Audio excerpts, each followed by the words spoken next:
berjaya mencapai ke tahap yang sungguh membanggakan di peringkat kebangsaan. InsyaAllah Datuk Seri, saya dan semua para pegawai Jabatan Pelajaran dan guru-guru, ketua-ketua guru besar, seluruh warga pendidik, kami berjanji bahawa kami akan terus bekerja kuat, bekerja keras dengan penuh komitmen dan memastikan segala hasrat dan matlamat Datuk Seri untuk menjadikan Perlis sebagai sebuah negeri ilmu, lembah ilmu, untuk melahirkan pelajar yang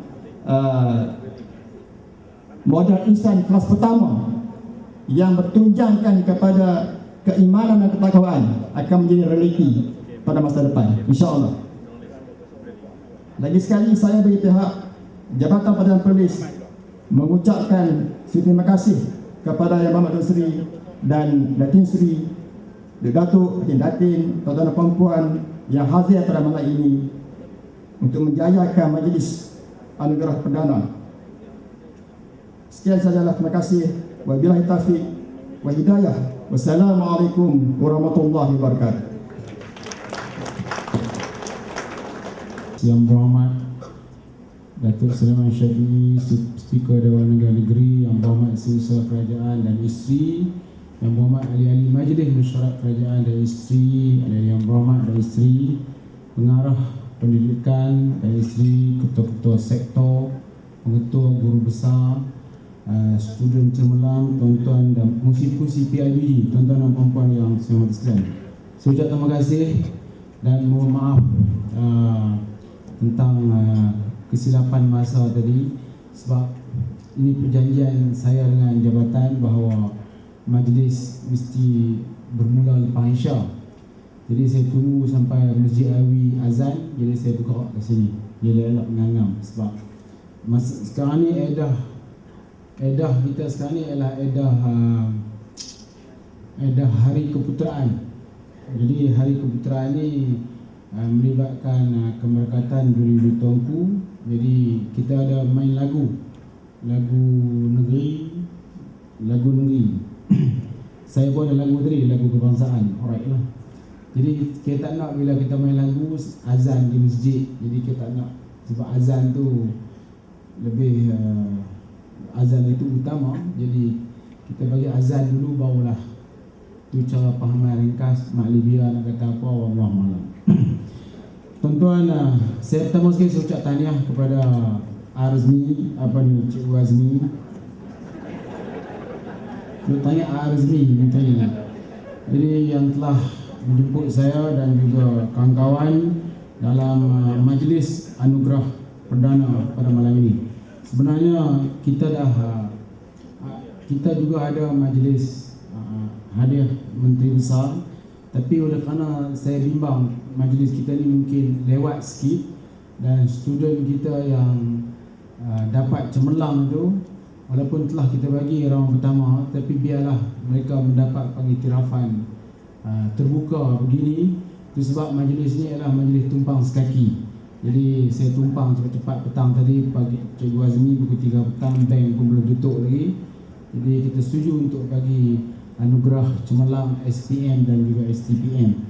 SPM 4 orang dan STPM 4 orang dan juga SPM 67 saya tak silap. Jadi sebab ada kerana mereka datang lewat, jadi anak-anak kita berada di bilik sebelah hotel juga. Terima kasih dan saya ucap tahniah kepada mereka dan juga keluarga mereka yang mana mereka telah mendapat cemerlangan termasuk sekolah dan juga cikgu-cikgu. Tuan-tuan dan puan, yang pertama sekali sebagai tambahan, tahun sudah dan saya ingat tahun sebelum ni kita telah bagi anugerah kepada sekolah yang dapat Johan. Itu kenalah sebab apa? Itu perjanjian kita yang kita telah bagi dulu. Dan duit ini hanya boleh diguna untuk makanan atlet saja, lain tak boleh. Nak kena ulang berkali-kali, duit ini hendaklah bagi kepada makanan atlet. Sebab atlet dia ada terlibat dengan makanan. Sebab kita bimbang sekarang ni ialah ada global crisis. Yang tak lama lagi akan ada seminar seluruh dunia berhubung dengan environment. Sekarang ni ialah global heating, masalah dunia yang makin panas. Tapi sekarang ni masuk krisis yang kedua, iaitu krisis penyakit yang melanda dunia sekarang. Sampai anak-anak berumur 12 tahun pun sudah mendapat kencing manis. Dan penyakit kanser sekarang ni kita nampak agak ketara dan berluasa. Malah sekarang ni, dulu kematian sebab aksiden, sekarang ni kematian banyak yang melibatkan penyakit baru yang melanda dunia. Bukan di samping HIV dan AIDS adalah penyakit lain. Dan kita lihat penyakit ini adalah penyakit yang sebenarnya insya-Allah dengan izin Allah sebagaimana Rasulullah SAW bersabda yang bermaksud tiap-tiap penyakit ada ubatnya. Wallahu a'lam. Jadi di antara ubat sesuatu penyakit ialah pencegahan. Pencegahan yang terbaik untuk kita mengubati satu penyakit. Itu sebab pencegahan yang utama ialah untuk memastikan supaya kalori kita dapat dibakar berdasarkan makanan yang kita makan. Kemudian di kebanyakan negara di dunia, termasuk negara China, telah pun mengharamkan 10 tahun yang lepas iklan makanan segera ini. Sekarang Malaysia baru buat tahun ini, itu pun ada kontroversi pertikaian dan sebagainya.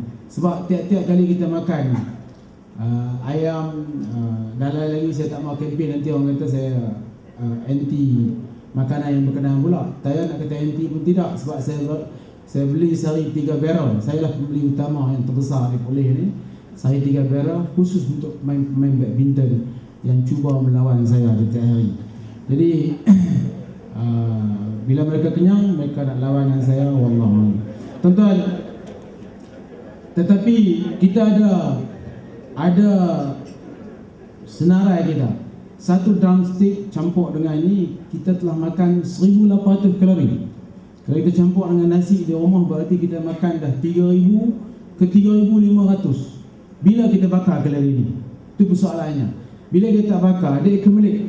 Dan accumulate, setengah orang dia rasa dia kurus, tiba-tiba dia menghadapi masalah. Sebab apa? Ini adalah masalah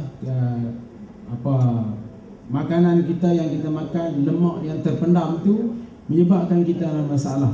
Kalau kita jalan kaki, tak termasuk berlari biasa, kita boleh bakar antara 170 ke 250. Jadi maknanya kalau kita jalan 5 km sehari, baru 1,000 lebih.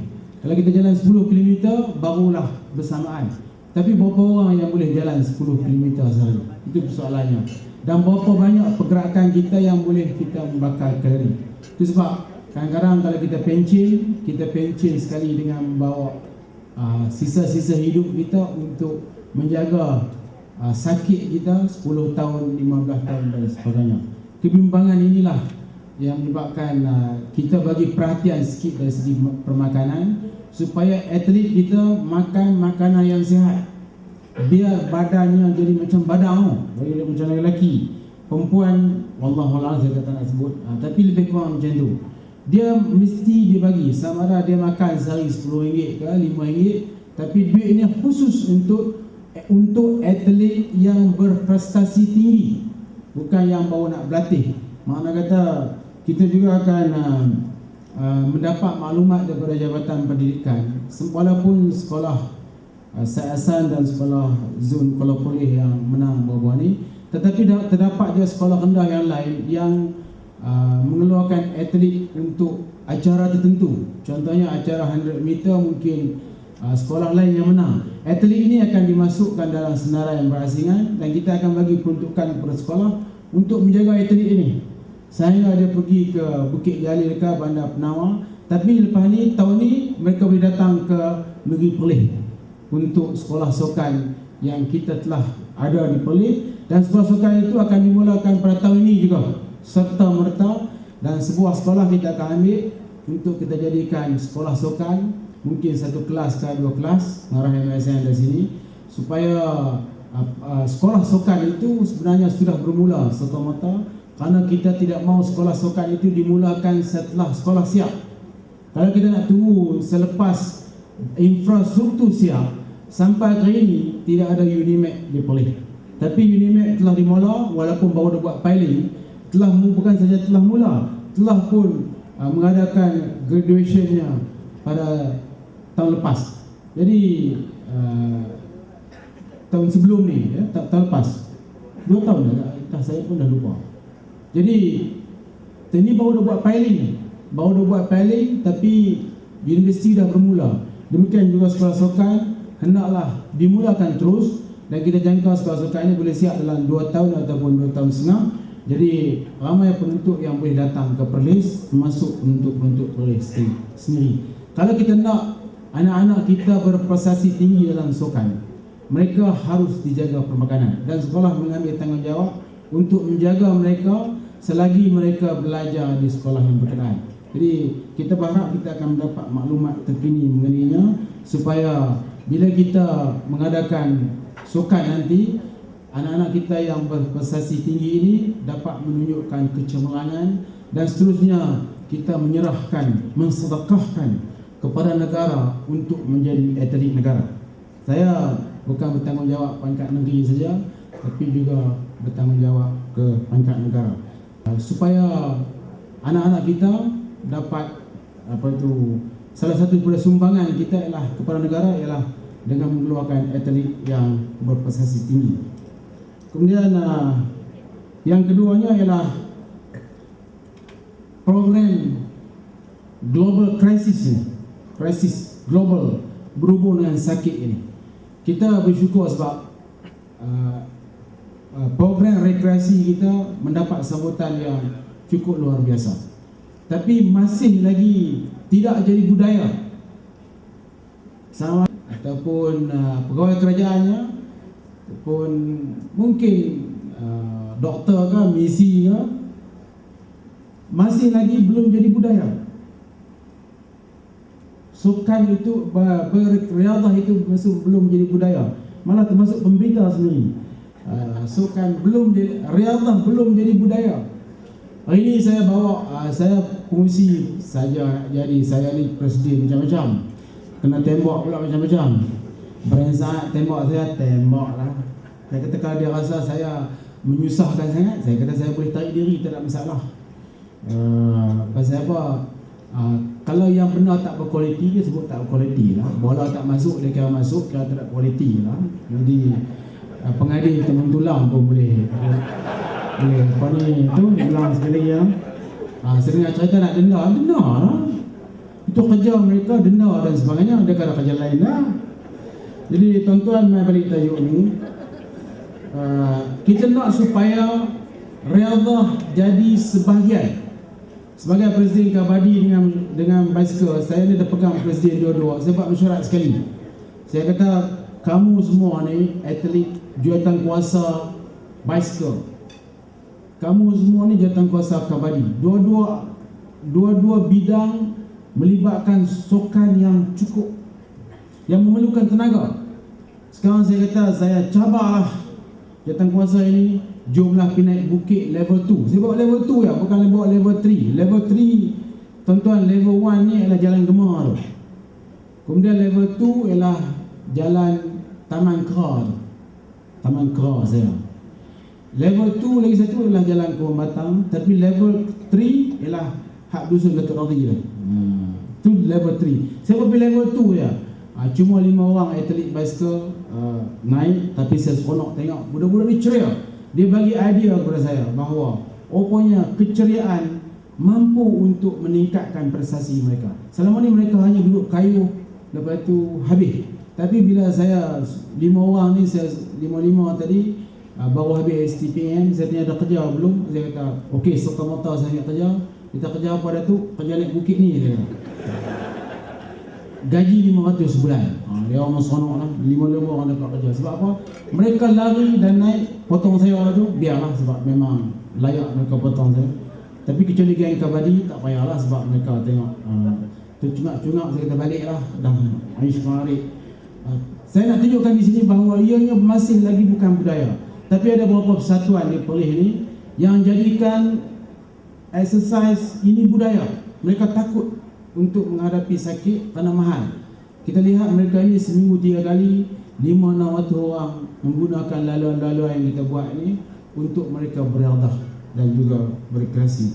Jadi kita berharap dengan sokongan kepada sekolah, dan sekolah mesti mengambil beberapa model sekolah yang ada supaya kita mengajar. Inilah Isyamuddin kata nak revise tak lama lagi. Mengajar dan belajar itu penuh keceriaan. Semua cikgu ni asalnya menuntut macam saya, ya.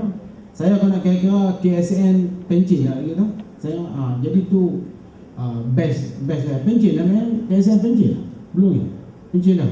Saya baru nak mula kerja, ya. Jadi itu best saya.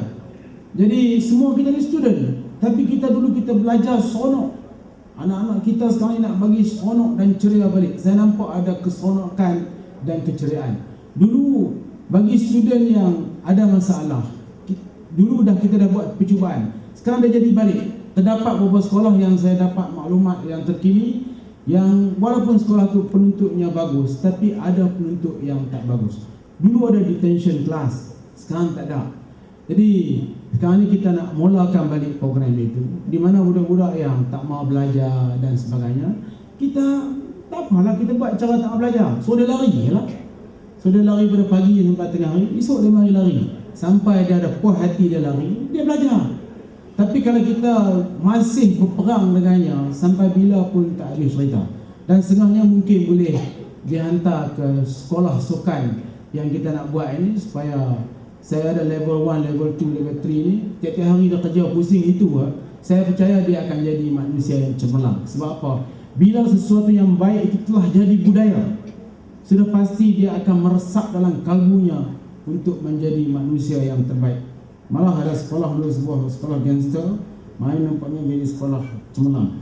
Saya dah confuse dengan Cikgu Azmi tadi, tapi saya kata sebab mana cuma tak bawa duit, cuma saya bawa dapat senarai Cikgu Azmi. Jadi saya cadangkan supaya sekolah kategori sekolah rendah yang untuk anugerah pada tahun 2007 ni, sekolah sekolah yang terbaik, kita bagi hadiah wang tunai. Hak ini khusus untuk tujuan kurikulum lah. Hak tadi kurikulum, hanya kurikulum. Sekolah yang terbaik di sekolah rendah kita bagi RM5,000. Sekolah yang kedua RM3,000. Yang ketiga RM2,000. Yang keempat ni sampai markah yang sama, 5 saja. 1, 2, 3, 4, 5, 6, 7. 7 buah sekolah markah sama, nombor 4. Soal RM500 lah. Kalau banyak pun dia, ya. Bagi sekolah harian, Cikgu Azmi lah, sekolah harian, sekolah menengah harian. Yang pertama RM5,000, yang kedua RM3,000, yang ketiga RM2,000, dan yang keempat kita bagi RM1,000. Bagi sekolah kawalan, cuma 6 sekolah kawalan, tapi 4 yang dapat hadiah.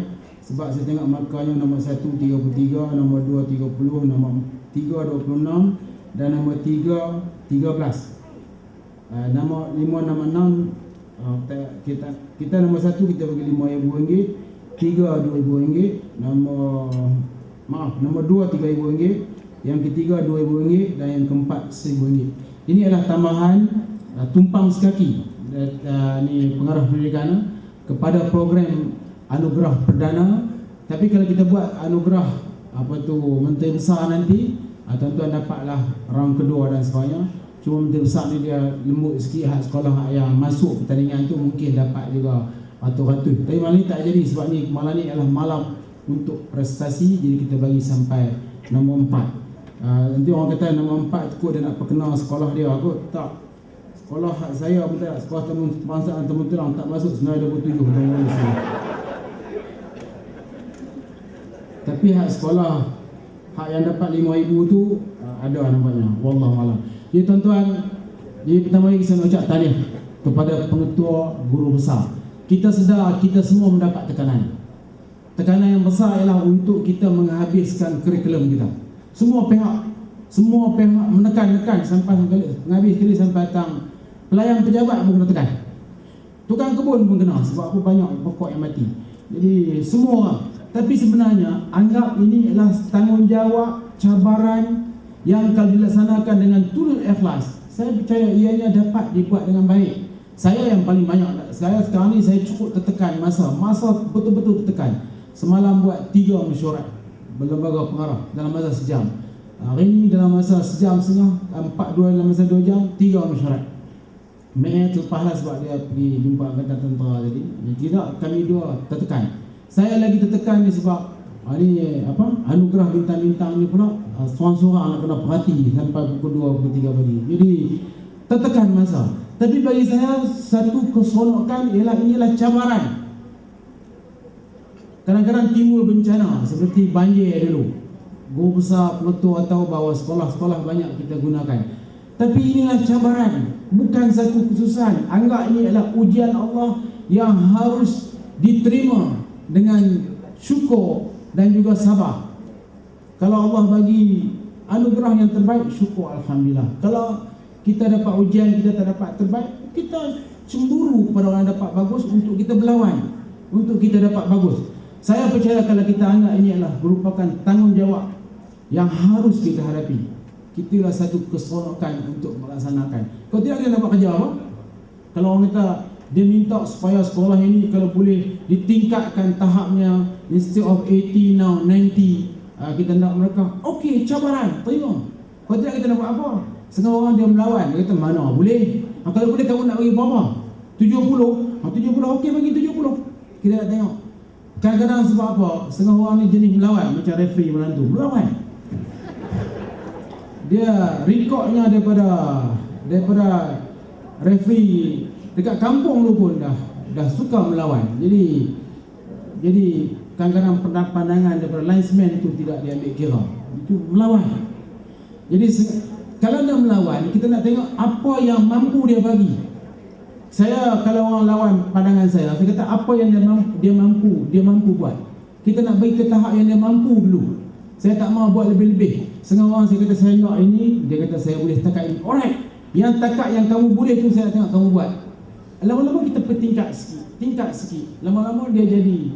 Tapi kalau kita nak tekan 100%, dalam keadaan dia mampu 60, sampai bila kita yang sakit jiwa, kita yang tak tenteram dibuatnya. Jadi pendekatan sekarang ialah pendekatan yang kamu boleh tu berapa, barulah kita tambah. Dan kita nampaknya dari segi hak yang soal kamu boleh tak boleh lagi dah. Sebab apa? Masing-masing dah naik pangkat.